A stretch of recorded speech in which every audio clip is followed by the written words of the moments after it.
Welcome to the YouTube video for Chicken Stir Fry. Be sure to subscribe to the playlist and like us, so that way you can stay up to date whenever new videos are posted. Before we start with the call, let's take a quick look at our ingredients list. 1 can or 14.5 ounces of chicken broth, which comes out to a cup and 3/4. A 1/4 cup reduced sodium soy sauce, 2 tablespoons cornstarch, 1 tablespoon sugar, 1 teaspoon garlic powder, 1 teaspoon ground ginger, an optional 1/4 teaspoon of red pepper flakes, 1 tablespoon oil, 1.5 pounds of boneless skinless chicken breast cut into thin strips, a cup of broccoli florets, 1 cup thinly sliced carrots, 1 cup red bell pepper strips, 1 cup sugar snap peas. After the video ends, stay tuned for some bonus content including the cooking of the remainder of the stir fry and a taste test from both myself and Chanel. Opinions expressed on ACB Radio are those of the respective program contributors and cannot be assumed to serve as endorsements of products or views of the American Council of the Blind, its elected officials, or its staff. Hello everyone and welcome to Herbie's Cooking Corner for May the 10th, I think it is, 2022. I am, of course, Herbie. If you're expecting somebody else for Herbie's Cooking Corner, yep, it is the 10th. Then we've got problems. But I am here, and I am joined by my wonderful co-facilitator, Twinkling Tori.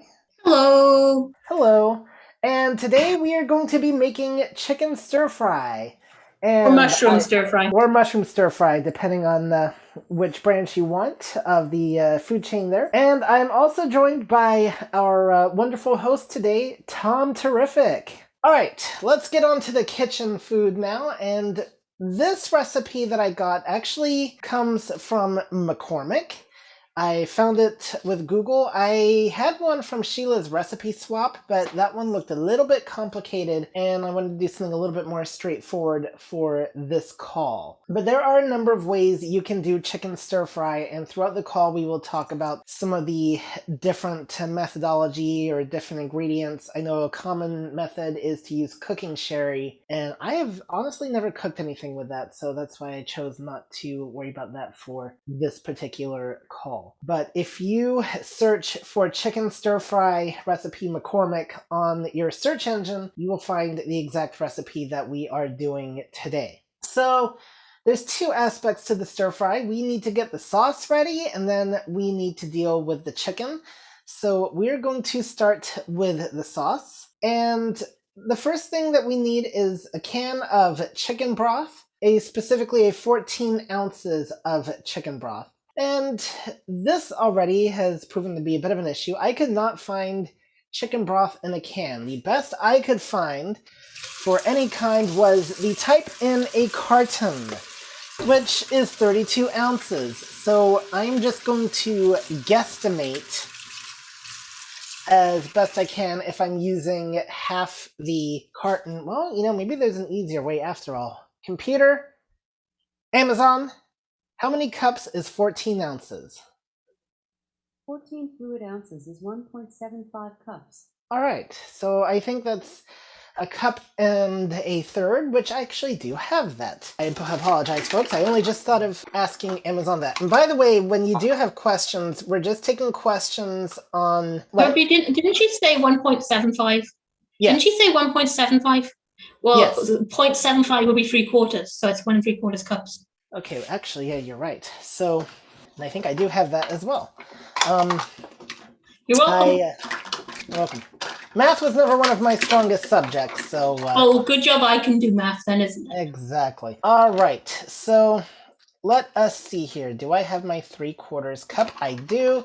So we're going to take my 1 3/4 cups, and I do need 2 separate measuring cups for this, and we're going to measure out the chicken broth, and we have a large mixing bowl for the occasion. The chicken broth comes in what is called a resealable carton. So as everything falls to the floor, that means that we can actually seal the carton of the stuff that we don't use and put the rest in the fridge after we are done. And, what I was trying to say, though, about the questions is right now we're just taking questions on what I'm currently doing. If you have alternative techniques or whatever, or things you want to mention, we will discuss those later on in the call, such as other recipes or whatever. So I'm going to take my chicken broth and what happened to my mixing bowl? There it is. And I'm going to pour it. So the carton has a lid on it. That's what makes it resealable in this case. So we're just unscrewing the lid, and it does have a... No, it actually does not really have a plastic ring. Some of these I've seen have like a plastic ring that you have to flip up to unseal the carton, but this one does not. So now I'm going to take the cup and pour it over the bowl. Now, interesting, I was on the Independent Living call last week that Jewel does. Great call, by the way. A lot of extra tips that I don't even cover, but different people have different ways of doing things. She is not a big fan of what I do, and that is measuring stuff out into the bowl or the pot.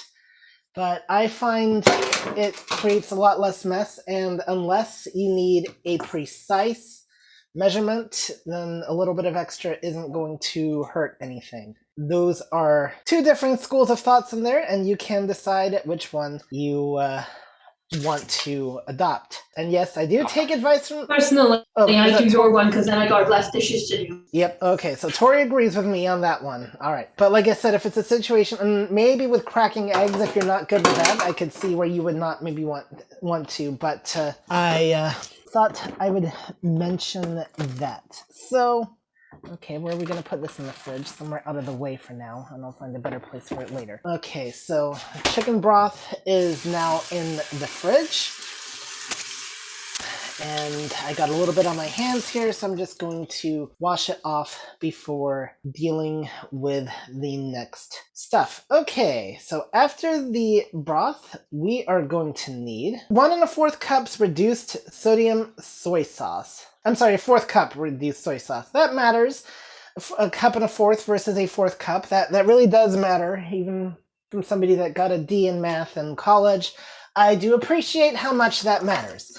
So I am going to get out my 4th cup. There, that's my 1/2 cup. I want my 4th cup, thank you. I have Braille measuring cups, by the way, so that's how I can tell. But there's other ways you can tell too, just by the different sizes of the cups. And I'm gonna get my soy sauce out the fridge. This one comes in a plastic bottle with a flip top that I'm going to flip. Well, you know what? Actually, I'm going to take the lid off completely. I use the flip top more for like if you're pouring this over rice, but for measuring, I just prefer to take the lid completely off of things. Whoa. And we are going to have a little bit of extra, but that's okay. I honestly don't know if this is the reduced sodium or not. I don't know if I even really care. Well, I do care, but there you go. Like I said, though, I don't have a problem with the fact that it's going to have a little bit of extra sauce, and if I wanted to compensate, I could put less in the cup and still have roughly the same amount. That's another way to compensate for that. But I do learn stuff from other cooking calls, by the way, as we need 2 tablespoons cornstarch. Thanks to Wake, Make, and Bake, I learned a very valuable technique with parchment paper, which did really help with those cookies last week. So... And then Janine also recommends the silicone pads, which I've not gotten those yet, but I do intend to do that. So let's talk cornstarch. I've actually seen this come in 2 different types of containers. Normally I've seen it come in a smaller plastic container with a lid that has a little bit of a ledge on it.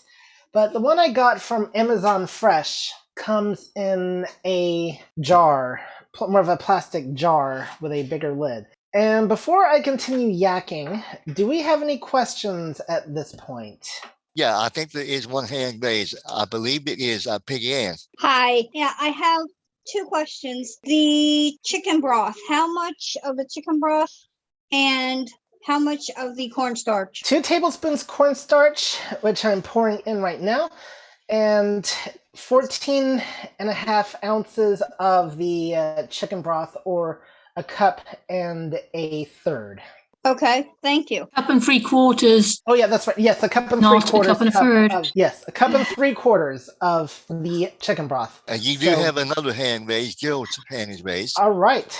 Hi, What have we got? are you pouring it into the frying pan or into a mixing bowl? I am pouring this into the mixing bowl because we need to mix up the sauce, and then we're gonna set it aside, and deal with the stuff that we're gonna deal with the frying pan next. Okay, got it. Thanks. Not a problem. I should have made that clear. We're making the sauce first, and the sauce is one that we make in a mixing bowl, and then we're gonna set it aside. It really doesn't. I mean, you can do it either way, but I think it will be easier to get the sauce made first. All right.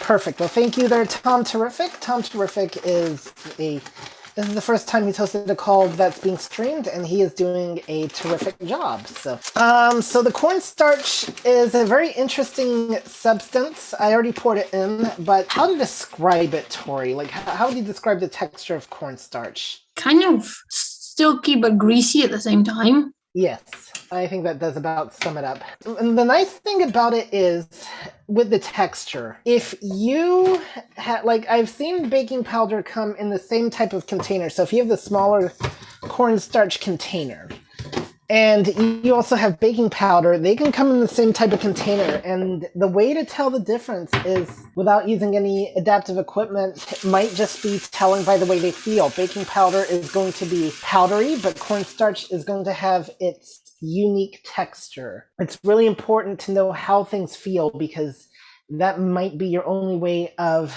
identifying something, and that's why I really try to emphasize that as a technique for identification. Especially since sometimes you get those technical gremlins and dinner still needs to be cooked. Yeah, it does. Okay, so this calls for McCormick registered garlic powder. I mean, you can use any garlic powder, though I do find that McCormick is really good myself, but I do not get any sponsorship from them, by the way. It is just my personal opinion. The stuff I've been finding from Walmart lately comes in a square container with a round lid, and the only thing that can get a bit confusing about it is the fact that my steak seasoning comes in the same type of container, and I can only tell the difference by shaking them or smelling them, because they have a distinctive scent. But shaking them, they have a totally, again, different texture, so I can tell just by the way things rattle. Okay, I thought I had a teaspoon, but you know what?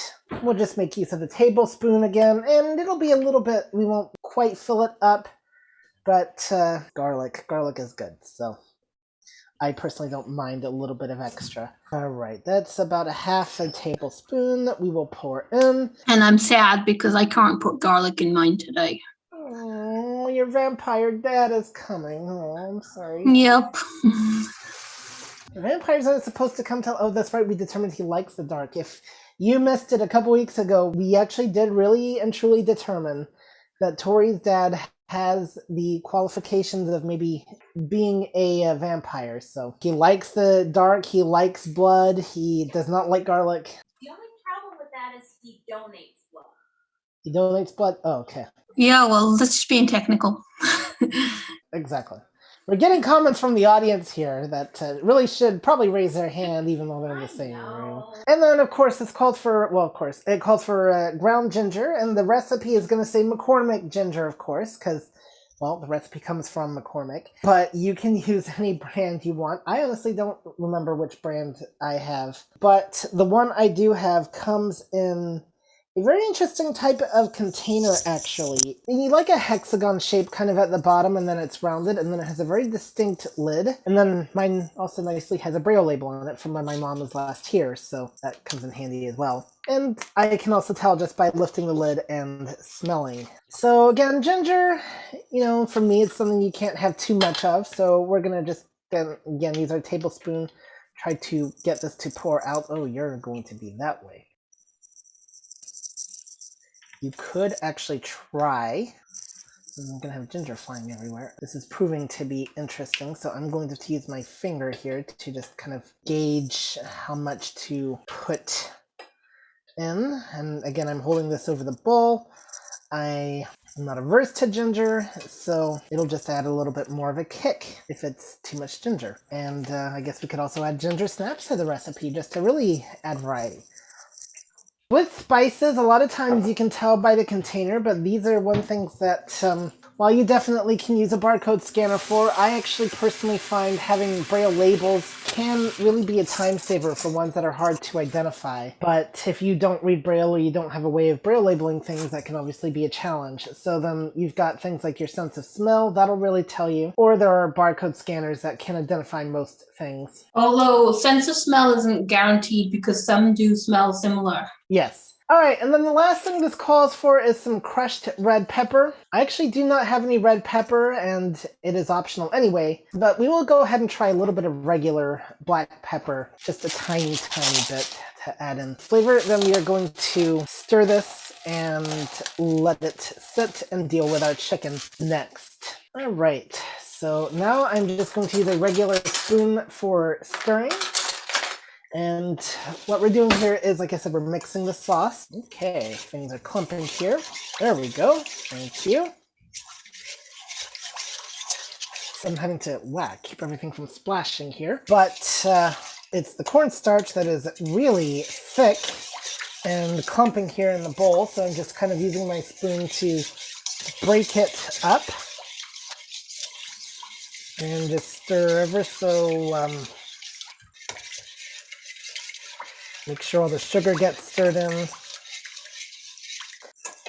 Now, stir fries, it's interesting enough, these are one of the things I actually don't make too often, so. Alright. I'm going to move this mixing bowl out of the way on another counter so I have more room to work with my cutting board. And now let's talk about the stuff for the frying pan. So this is going to be the most interesting part. Again, if you're not comfortable with the stove, then you might want an electric skillet or something that is not as intense. We're going to be using my new wave for this. Stir fries traditionally are done with what is called a wok, which is, basically an electric skillet. I don't recall if it has any like totally different characteristics, but A wok is basically a two-handled frying pan with relatively high sides. Yep. And maybe that's something I should invest in if I do these more often, but we'll be able to make do with what we have today. And so this calls for about a tablespoon of oil. I'm not going to be too precise with this one. I'm just going to pour some oil to cover the bottom of the pan. We don't want to do too much, but we don't want to do too little either. And there we go. That should be a good amount. And now we're going to talk about the chicken. So this calls for 1.5 pounds of chicken breast cut into strips. And they recommend you fry the chicken in batches, adding to it. So that is what we will do. Let us go to our cutting board here. First of all, I'm going to get out a knife. A good sharp knife works really well for this. Now this particular chicken comes in a Ziploc bag, but you will find it in, actually these are the chicken thighs. I wanted the chicken breast. Amazon gives me stuff in interesting packaging here. Let us switch to our actual chicken breast. Sometimes it's hard to tell which is which. I should talk really briefly about Amazon Fresh. It is certainly an interesting way of grocery shopping. There's two ways of grocery shopping on Amazon. There's actual Amazon Fresh, and then there is Whole Foods. Amazon Fresh is a better deal. Just saying, that's been my experience so far, and you don't have to pay any delivery fees if you are an Amazon Prime member. Whole Foods, I still had to pay a delivery fee. There you go. But I'm taking the chicken breast out the package, and then we're going to cut into tiny, small strips. And what's really interesting with Amazon Fresh, too, is they bring you the stuff in paper bags that are sealed. And so you just, they deliver to your door, you bring them right in, and you're good to go. So if you want to try a different shopping experience, look into Amazon Fresh, and you can do that, and you will get, what's really interesting with them too, I need something to jabber about one cutting the chicken, is the way they deliver stuff. So I was really impressed. The way they deliver eggs, for instance, is they actually have them in a carton within a carton. So like there's this box protecting the carton of eggs, so they're going to be less likely to break during delivery. Now, I've not had any problems in general, but I still thought that was a very unique idea. Another thing they did too was they actually had a liner in the bag with the ice cream, so that helped keep it cool. So I thought that was a very interesting thing what they did there. The one thing they did do, which I really didn't approve of, is putting the dairy stuff in with the meat. I don't know if I would have done that, but okay. And then the meat too doesn't come in those flimsy trays. It actually comes either wrapped in heavy plastic or in a very heavy plastic tray. So there's a lot less dripping than you would find from the regular grocery store. And you can get to Amazon Fresh. The easiest way I do it is in the Amazon app. You go load the app, look for the grocery selection, and then select the Amazon Fresh option. And if it's in your area, then you should give that a try. Amazon, stop. And there are ways to use that integrated with Alexa and stuff too.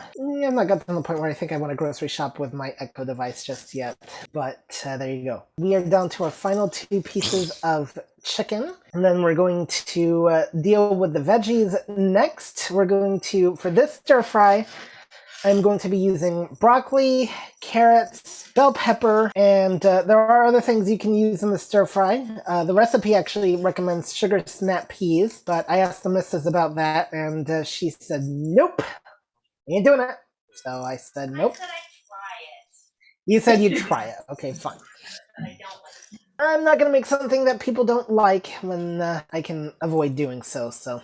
Alright, we're going to put this tray away, throw it away, and now I've got the last piece of chicken. Let's see what else. Matori, for her stir fry, is going to be using mushrooms, and I think this is as good a time as any for Tori's tips. Okay, well, I am using sugar snap peas for a start, and also I'd like to point out that you can use either fresh or dried version of any of the herbs mentioned, for example, the ginger. If for any reason you found you did not have cornstarch when you were needing to use that, then there is the option of using something else to thicken it, such as, if you do not have a nut allergy, peanut butter or other nut butters. Excellent. And then in some versions of stir-fry recipes, you can also use like peanut butter to make more of like a nut sauce. You can, yes. You can use all sorts of stuff to do different sauces. You can make a nut sauce. You can, if you happen to like tomatoey based stuff, you can use some ketchup and make a more tomatoey type sauce to go over stir-fry if you really want to. You could actually get a stir-fry cooking sauce and use that in place of the stock.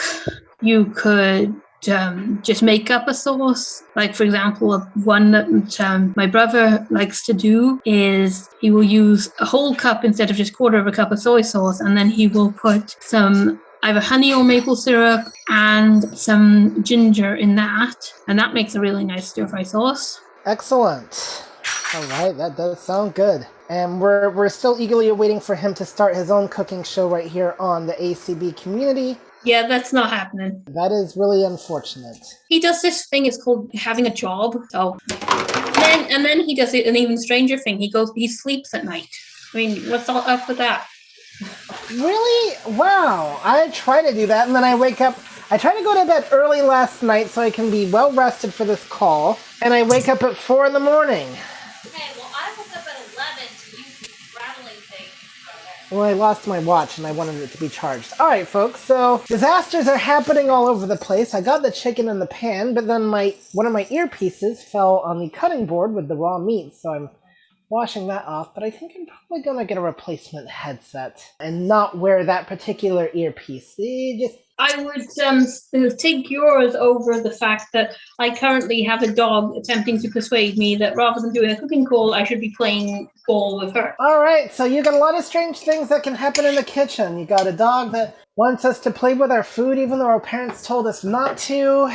You've got mushrooms and sugar snap peas and one stir fry, but no garlic. Hey, I'd have the garlic if my dad wasn't coming. Yes. Alright, so next thing we're going to do is get our veggies ready. So it's telling us to stir fry the chicken and then set aside, and then if needed to add more oil to the skillet to do the veggies, then add back in the chicken, and then we're gonna stir in the sauce mixture. And that's gonna be okay. Now let's talk more about oil. So we need a cup broccoli florets, a cup thinly sliced carrots, a cup of red bell pepper strips, and if you're using them, a cup of sugar snap peas. So let's talk a little bit more about the oil here, because there are several types of oil you can use. I'm using the vegetable oil today, but I actually did make a stir fry with peanut oil a while back, and the only problem we found with that is it turned out to be a little bit dry. So that is the only disadvantage with that. And I did indeed find my garlic. I actually got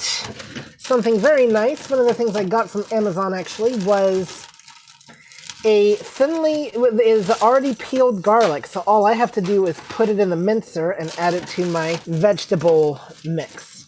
Nice. And as regards oils, you can rapeseed oil is fantastic for stir fry. Which oil? Rapeseed. Grapeseed. Okay, I've not heard of that one. You can also use olive oil if you want. Now, another thing that I'm doing, and you could make the argument it doesn't matter because it's all going in the same place anyway, but I am going to use a different cutting board for the vegetables, just because I really don't want any kind of accidental contamination. It does create a little bit more dishes, but I think it's ultimately safer. So we have one cutting board that we're using for the meat and another cutting board for the vegetables. I'd say this is a good practice to get into anyway, just because, what if you're cutting vegetables that, aren't going to be cooked into the thing? So I would use different vegetables, a different knife, the whole 9 yards for vegetables. Just some common, I think just some general kitchen safety to keep in mind. So I've got the bell pepper that we're going to cut first. And we're going to cut it into strips. And we're going to really cut it into small pieces. For one reason, I do have a wifey that does not care for peppers much. Yeah, more willing to eat those than the sugar peas, though, so that's why it went out. If it was me doing the stir fry, I would also be adding an onion. Well, I cut the peppers small anyway, just because it's easier when you're eating it afterwards, and they fry up quicker, so. Yes. And that's the other thing, too. The smaller you cut things, the easier they do fry. So that is definitely another... I was going to mention that, but yes. And I'm not trying to be precise with how they are cut. I'm just cutting them into chunks, grabbing pieces, cutting them. The ultimate goal with the cooking here is to eat the food, right? So if you're working for a fancy restaurant where presentation matters, then you'll need to learn a different way of doing things, perhaps. But you don't care about presentation as long as it tastes good. Exactly. All right, Tom Terrific. Do we have any hands? I haven't heard of any, so All how right. we do. Monique's hand just went up. All right, Monique, welcome. Yay. Yeah, I've heard of grapeseed oil. I've never tried it. Yeah, that sounds good. All right, excellent. Well, guys, first of all, Tori, did you have any more tips we did not get to? No, I think the main thing with stir fry is that you can bear in mind that you can be very flexible with it. You can switch up the ingredients to suit your taste, add whatever veggies you want in it, take out stuff you don't like. So, like, you could add asparagus or something like that if you happen to like asparagus, spinach, all sorts of different stuff. And also to bear in mind that the same thing works with the seasonings as well. Just change them up to however you want to have them. So I've just kind of been letting this chicken cook. I'm going to go back to actually stirring it. So now, if you have any additional recipes or healthy alternatives you want to mention, I will now open up to those. So, or anything else you'd like to discuss. If you also have any requests for future cooking calls, I was thinking, though, that next week we'd have another fun one. Even though baking is not my strong suit, I thought it would still be fun to make brownies. My husband will be very pleased. All right. Well, I'm not making them for your husband because he's too far away. No, but if I make some while you're making them, he'll be very pleased. So we're going to do brownies next week, and we will do them from scratch, not from a mix. And I have made brownies once before, but those were the gingerbread brownies. which were very interesting, to say the least. And oh, I forgot to mention real quick with the cookies, though, that they were so successful last week, even though they were crumbly. The stuff I had left in the fridge did not turn out too well. It's like I couldn't work with it at all, so I just ate it raw. And there was only very little left as it turned out, but the cookies I made on the call turned out really well. And I know something that helped with the crumbliness. I made mine with the dough as it was. And then after the cookies were made, then I put them in the fridge for a little while. And they firmed up and weren't quite so crumbly. All right. And, oh, Chanel wants to make the cookies. Okay. Well, she wants to do the fun part of the cookies. Okay. Well, the fun part is, for me, watching her do it. So the trick, of course, is to tell when the chicken is done. And you can tell by the texture of the spoon how the chicken feels. All right, so we're going to let this chicken sit for a couple more minutes. And let's take a look at our peppers. There's a couple of extra pieces that need cutting. Okay, and there we go. And then what we're going to do is we're going to drain the chicken by pouring it into a strainer. Then I'm going to just go ahead and play it safe, add some extra oil to the stuff, and then we're going to cook the veggies, and then add in the chicken and stir in the sauce. Okay, so next we need some thinly sliced carrots. And to make this easy, I got a bag of baby carrots. And these are already peeled, washed. We don't need to really do anything. I'm not going to so much thinly slice them as just make them into tiny circles, as that'll be quicker, but you can thinly slice them, just laid out flat and cut long ways if you want to make them thin. So here, I'll cut one long ways. So I've got it laid out. I'm going to thinly slice one way, gonna lay a half down, going to slice that into a smaller strip. I can slice that into a smaller strip. And same with the other half. And then we just kind of chop a little bit off. You want to kind of cut in the center so you don't have more like shavings. You actually have slices. But, and you do want these thin. So we can have a little bit of fun doing some of these thinly sliced. And some of them will be in small circles. So lay down flat, slice. I have my hands positioned so that they are like they're in between the knife blade, but I'm not actually cutting myself, which is a good thing. How are you doing your carrots? What? I said, yes, we do not want any injuries on this call. No. It's a little bit more work. You can also thin them from like a circle, like from the circle itself. It's a little bit more work though, and they're going to try to roll around more. So I find if I have something flat to cut, that certainly makes it a lot easier to work with. So that's why I prefer to cut them in half and then lay them flat and cut them that way. All right.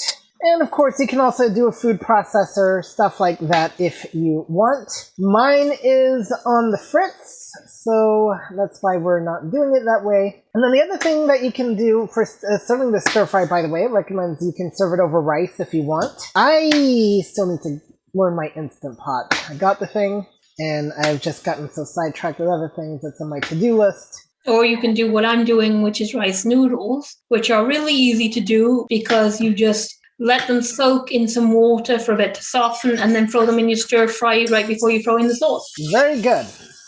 Okay, so stirring this chicken one more time. And you can kind of also tell by the sizzling sound like how done it is too. I'm using my spoon to break it up a little bit. So really the trick too with cooking this through is to stir, stir, stir.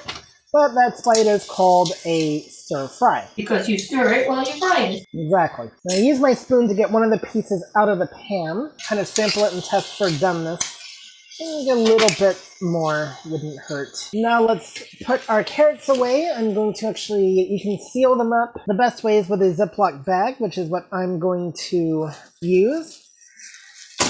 Whoa. Okay, that was almost a disaster. The mixing bowl wanted to tip, and I thought I'd have to make the sauce again. And almost said a bad word.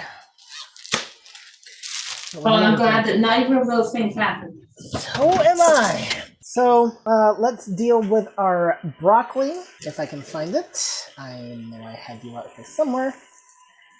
Or maybe I left you in the fridge, okay? I talk to my food all the time, and Sometimes You it only responds to me. have to worry if it answers. Yep. Okay, I at least see my minced garlic.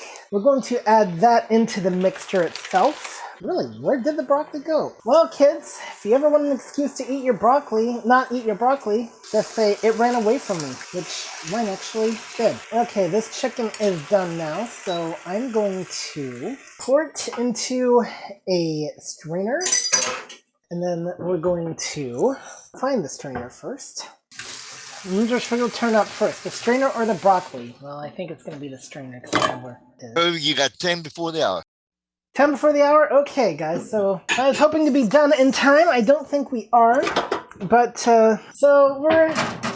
There's my strainer. Okay, yep, I was right. It turned up before the rice did. So I'm using the sink for this, so the excess hot oil is going to pour into that. We're going to be adding the chicken back into the pan, so I don't think there's any benefit in actually washing it per se. No, the point is to get just the bulk of the oil off. Exactly. So I'm going to at least get the rest of the veggies in this thing, and then I'm going to find the broccoli and add that in afterwards. Otherwise, we'll have a broccoli-less stir fry. Now we're just going to put the peppers and carrots in here, and they're very good, very good. So yes, like I said, next week we're gonna do brownies, just a very simple brownie recipe. I will be looking at which one I want to do for sure, but it'll just be your standard brownies, so not any fancy schmancy kind or anything like that. And then we'll go from there. I haven't fully worked out what I'm going to do the following week just yet. All right, those veggies are in the pan. Last call for broccoli. Do we have a broccoli? This is always the fun part when you put something somewhere, and then when you actually need it, there it is. Problem is that you don't know where somewhere is. Yes. In this case, somewhere was the vegetable drawer of the fridge. Oh, well, that's the problem. It was somewhere sensible. Exactly. I thought I'd taken it out, but I had not. So this, you can use fresh broccoli, or you can use broccoli in a bag. This one is stuff that's in the bag. I'm just going to use my knife to cut the bag open so we can get at the broccoli inside. It is nicely cut up for us. So I'm just going to break off the stems by hand and use hands to kind of tear it into small chunks and put her in that way. And we'll go ahead and get this pan heating up again. And I want to thank everybody for participating in this call today, whether you were listening or had questions or whatever. Tom Terrific, you did a terrific job of hosting. And Twinkling Tori, as always, you were twinkling. Thanks to comments from the live audience we had here in the studio. Thanks to Deb for streaming. Yes, thanks to Deb for streaming. I was going to get to her, but we don't want our streamer neglected. Yes, thank you very much, Deb, for streaming. And this is your last chance for questions. Or comments or recipe requests.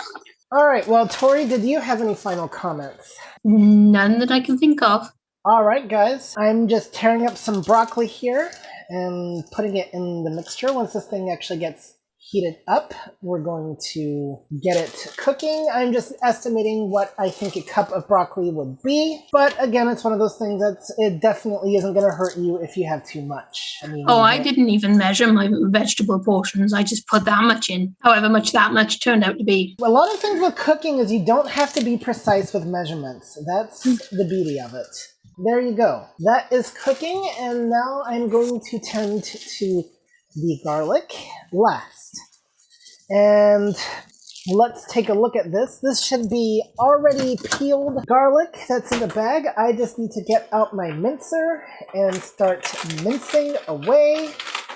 So you can find this on the Amazon Fresh. That's where I got it. Amazon, stop. I thought you were told to stop listening. Now, if you're going to keep talking about the A word, you might want to change your device's name. I might. It's just that all the other names are used. Well, we can do this. Amazon, change name to Ziggy. Okay, you can call me Ziggy on this device in a few seconds. Alright, so there. Okay, so these bulbs come in small packs. They're in a bigger package. Okay, this is interesting. And I'm looking at this for the very first time. I really need my scissors. Do I have scissors? That would help a lot. So I'm using my scissors to cut off the ends off the pack, just one side. And okay, so we got these little bulbs, and now I'm going to get out my mincer, and we're just going to put the bulbs in. So these are kind of cute. I'm sure you can find this at the regular store too, but it certainly is going to be a time saver though. The downside is it does create more mess because of all the packaging, but certainly easier to work with. You got your fresh garlic. That's not, ooh, that came out nice.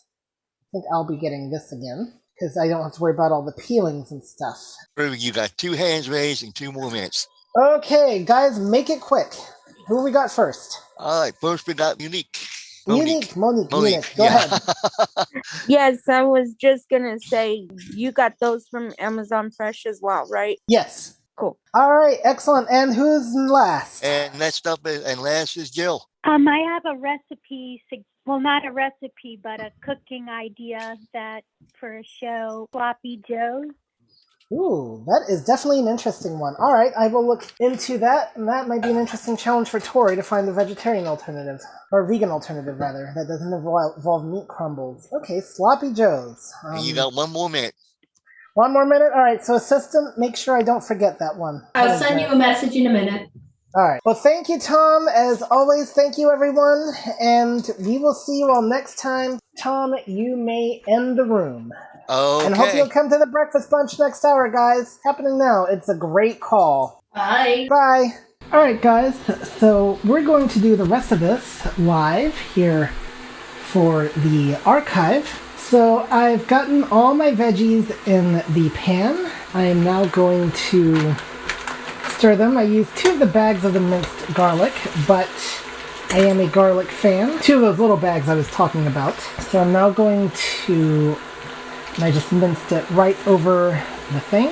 And now there's still residue, of course, in the actual garlic mincer. We're going to pour that over the garbage. Put that in the sink.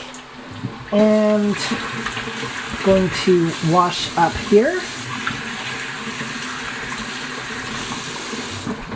And throw this packaging away. Put the rest of the garlic back in the fridge. And it's really, it is actually very good smelling garlic.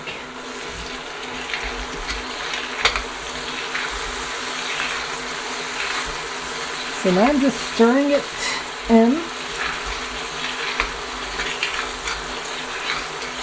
Stirring everything all together. It's cooking in the oil.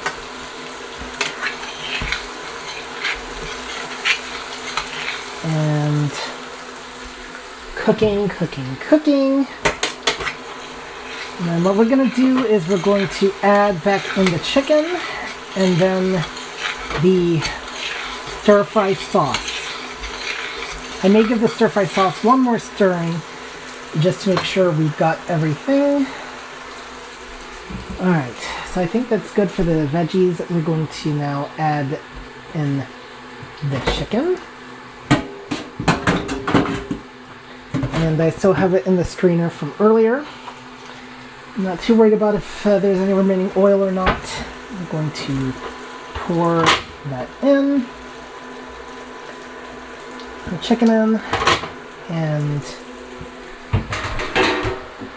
let's get this out the way. And we're going to mix all this up together first, and then we're going to add in the stir-fry sauce. So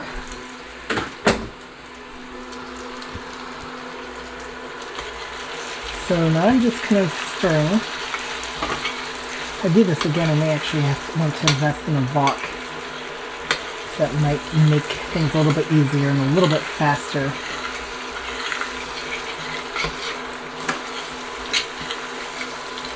I'm gonna keep stuff from falling out. So I don't have a magic way of knowing when to gauge when we're to add in the sauce. I don't have a magic bullet or magic way of knowing when to add in the sauce. We're just going to use judgment here. I'm going to grab a spoon and just do one final stirring, making sure I get the sides of the sauce mixture with the bowl, with the sugar and stuff, because stuff likes to cling to the sides. Now we're going to take it over to our frying pan and pour. I've got it over the side.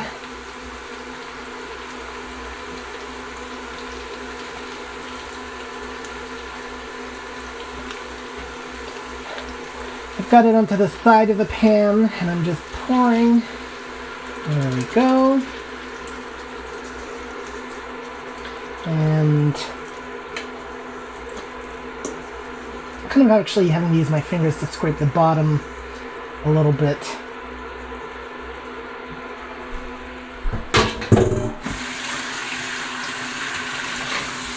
And now we're going to stir all this up.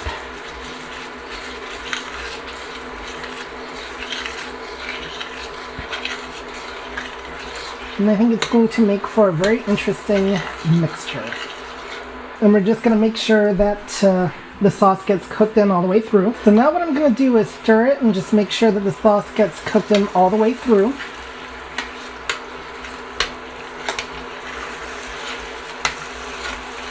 And it's supposed to be kind of like a thick texture, and it definitely is that.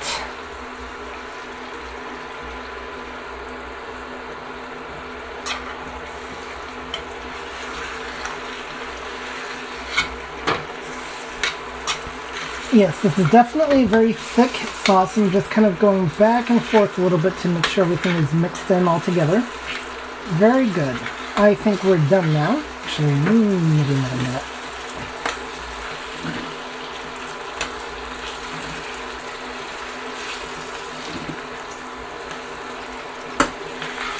And then the other thing I forgot to mention is, especially because we're cooking with meat, I did have the heat on high.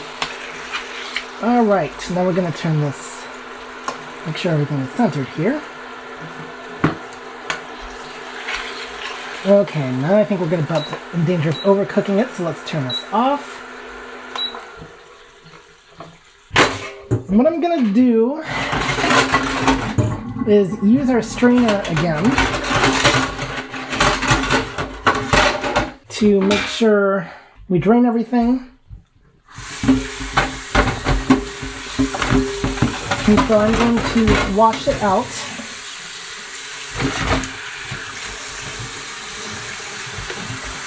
Extra piece of chicken there. I'm going to wash it out thoroughly and use it to kind of drain out the extra oil and stuff that would not really taste good in the food. So I'm just washing it out with soap here, making sure the sides are washed as well as the bottom. It can be a little bit firm. And then we're going to dry it off. And then we are going to give this a try. I'm going to take this over now to the sink. And I'm now pouring the bowl, or the pan, I'm sorry, into the bowl, shaking it off. And I'm going to set the pan underneath and just do kind of a shake. You don't want to lose any of the sauce, obviously, but like I said, the goal is to get rid of the oil. So that's one last thing we got to do is serve it.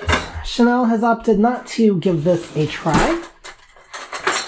Pity, I would have done the onions after all, but that's okay. Serving spoon or ladle is going to work really well for this. And you can also, again, pour it over rice if you want. And now let's go over to our table.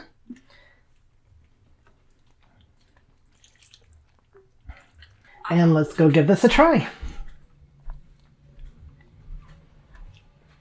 Looks good, I can tell you that much. Alright. So I did get some in my hands while trying to serve this stuff. I'm gonna go wash off first before pulling out my chair.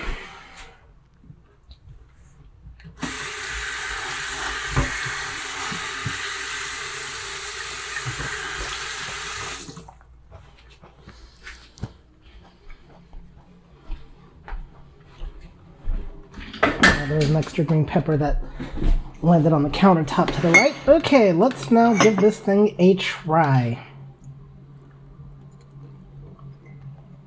Good stuff. Hot. In both temperature and spiciness. Actually, I take that back. It's not terribly spicy.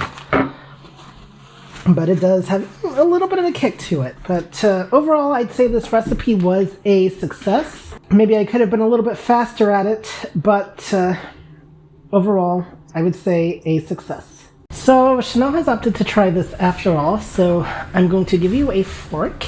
All right. And then the plate is right here. Okie dokie.